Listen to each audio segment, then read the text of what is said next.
مسلسل 40 دن نمرود کے آتش کدہ میں رہنے کے بعد حضرت ابراہیم علیہ السلام ملک شام کی طرف ہجرت فرما گئے۔ راستے میں ایک شہر خزائن الوجہ میں قیام کیا۔ ایک صبح آپ نے دیکھا کہ سب لوگ محل کی طرف جا رہے ہیں۔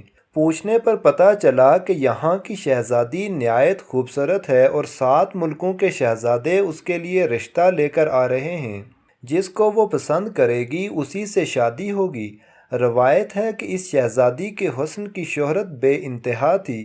حضرت ابراہیم علیہ السلام بھی اللہ کے حکم سے محل تشریف لے گئے۔ جب شہزادی نقاب اوڑھے اپنے باپ کے ساتھ جلوہ افروز ہوئی تو اس کو اتنے زیادہ رش میں ایک شخص کی پیشانی چمکتی نظر آئی۔ شہزادی نے فیصلہ سنا دیا کہ میں اسی شخص سے شادی کروں گی۔ وہ شخص حضرت ابراہیم علیہ السلام تھے اور ان کے ماتھے پر نور محمدی صلی اللہ علیہ وسلم تھا، جس پر شہزادی اپنا دل ہار بیٹھی تھی۔ دوستو، وہ شہزادی حضرت سارہ سلام اللہ علیہا تھیں۔ بادشاہ کے بہت منع کرنے کے باوجود بھی حضرت سارہ کا نکاح حضرت ابراہیم سے ہو گیا۔ بادشاہ اس لیے منع کرتا رہا کہ یہ مسافر ہے اور اس کے پاس دولت بھی نہیں ہے۔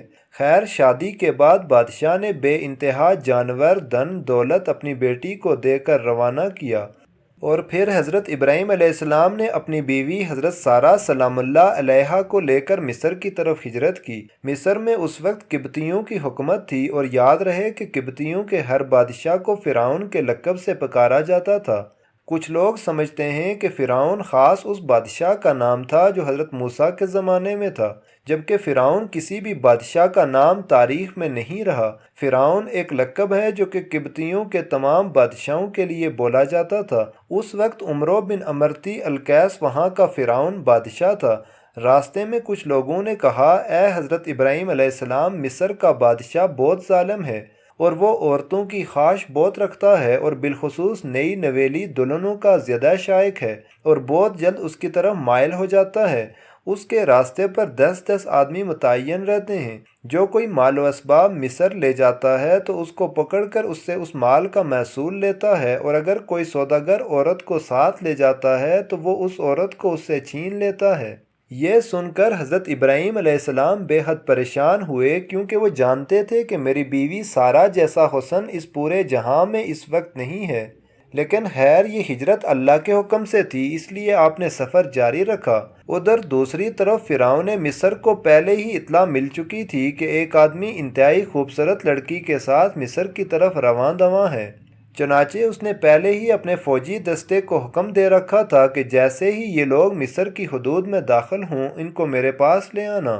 بس جیسے ہی حضرت ابراہیم مصر پہنچے تو فرعون کے فوجیوں نے آپ کو گرفتار کر لیا اور محل میں لے آئے، اور محل کے سب سے خوبصورت کمرے میں ان کو ٹھہرا دیا گیا۔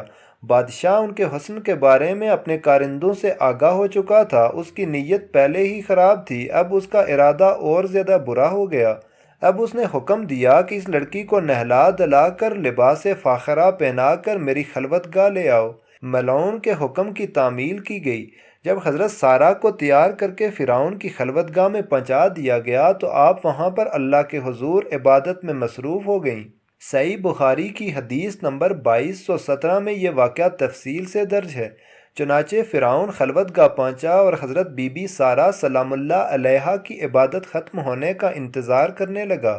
حدیث پاک کے الفاظ ہیں کہ حضرت بی بی سارہ سلام اللہ علیہا نے اللہ پاک سے یوں دعا کی، اے اللہ، اگر میں تجھ پر اور تیرے رسول ابراہیم علیہ السلام پر ایمان رکھتی ہوں، اور اگر میں نے اپنے شوہر کے سوا اپنی شرمگاہ کی حفاظت کی ہے تو تو مجھ پر ایک کافر کو مسلط نہ کر۔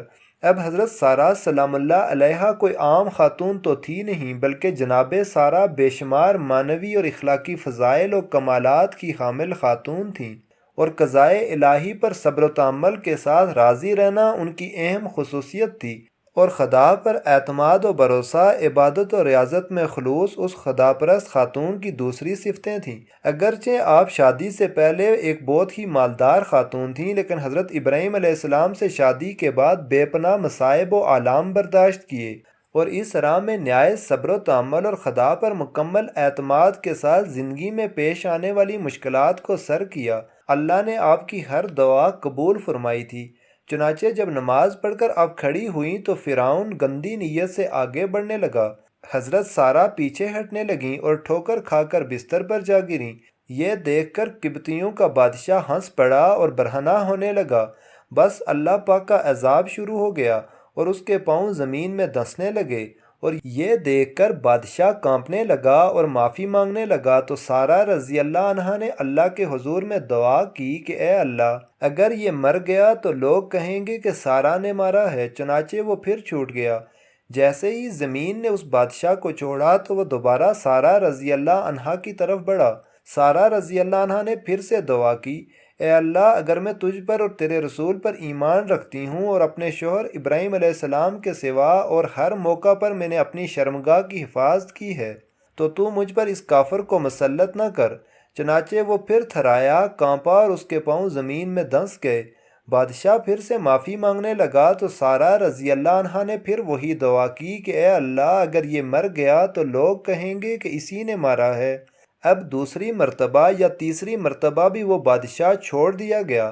آخر بادشاہ نے اپنے درباریوں کو بلایا اور کہنے لگا کہ تم لوگوں نے میرے پاس غلط لڑکی بھیجی ہے، یہ تو کوئی انسان نہیں ہے۔ چنانچہ اس نے اپنی بیٹی آجر، جو بعد میں حضرت ہاجرہ سلام اللہ علیہا کے نام سے مشہور ہوئی، کو حضرت سارہ کے حوالے کر دیا، اور کہنے لگا کہ میں چاہتا ہوں کہ یہ تمہاری کنیز بن کر رہے اور آپ جیسی ہی پاک باز بن جائے۔ پھر بہت ساری مال و دولت کے ساتھ بادشاہ نے اپنی بیٹی اور حضرت سارہ کو رخصت کیا۔ پھر حضرت سارہ حضرت ابراہیم کے پاس آئیں اور سارا ماجرا سنایا۔ چنانچہ حضرت ہاجرہ نے ابراہیمی گھرانے میں پوری تربیت حاصل کی، اور 85 سال کی عمر میں جبکہ آپ اولاد سے مایوس ہو رہے تھے، حضرت سارہ نے ان سے خود کہا کہ ہاجرہ سے شادی کر لیجئے، شاید اللہ پاک انہی کے ذریعے تم کو اولاد عطا کرے۔ چنانچہ ایسا ہی ہوا کہ شادی کے بعد حضرت ہاجرہ حاملہ ہو گئیں، اور ان کو خواب میں فرشتے نے بشارت دی کہ تو ایک بیٹا جنے گی، اس کا نام اسماعیل رکھنا کہ اللہ تعالیٰ نے تیرا دکھ سن لیا۔ حضرت ابراہیم علیہ السلام کی عمر مبارکہ 100 برس اور آپ کی اہلیہ حضرت سارہ کی عمر 90 سال تھی جب ان کے ہاں حضرت اسحاق علیہ السلام پیدا ہوئے۔ ان دنوں حضرت ابراہیم علیہ السلام ملک شام میں رہائش پذیر تھے، جبکہ ایک بڑے صاحبزادے حضرت اسماعیل علیہ السلام 14 سال سے مکہ مکرمہ میں اپنی والدہ حضرت ہاجرہ کے ساتھ مقیم تھے۔ حضرت اسماعیل کی نسل سے عرب کے تمام قبائل وجود میں آئے۔ حضرت اسماعیل علیہ السلام کی اولاد میں خاتم النبیین حضرت محمد صلی اللہ علیہ وسلم دنیا میں رونق افروز ہوئے، جبکہ حضرت اسحاق سے حضرت یعقوب پیدا ہوئے، جنہیں اسرائیل بھی کہا جاتا ہے، اور اسی لیے ان کی نسل کو بنی اسرائیل کہتے ہیں۔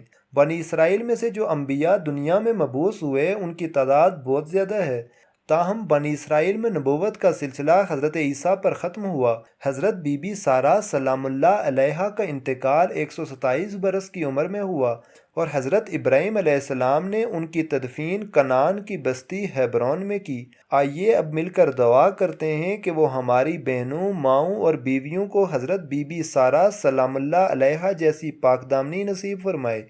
اے اللہ پاک، ہمارے گناہوں کو معاف فرما دے اور ہم پر وہ بوجھ نہ ڈال کہ جس کو اٹھانے کی طاقت ہم میں نہیں۔